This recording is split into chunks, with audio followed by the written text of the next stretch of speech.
মেধাবী অর্ধজুবৃন্দ বুদ্ধির দ্বারা প্রেরিত হয়ে যোগ্য ও সুন্দর স্রোতের দ্বারা সবিতা দেবতাকে পূজা করেন। কতজ্ঞ সোম গ্রহণ করছেন।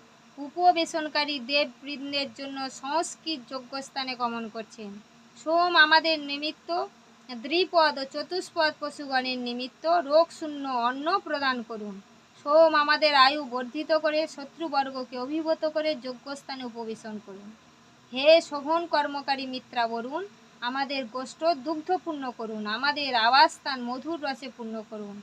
হে শুচিব্রত, আপনারা অনেকে শ্রুতিভাজন এবং উপাসনার দ্বারা বর্ধমান। আপনারা দীর্ঘ শ্রুতিযুক্ত হয়ে বলের মাহাত্ম্য বিরাজ করুন। আপনারা যমদগ্নি কর্তৃক স্তুত হয়ে যজ্ঞস্থানে উপবেশন করুন। আপনারাই যজ্ঞের বর্ধয়িতা, আপনারাই সম্পান করুন। নমস্কার।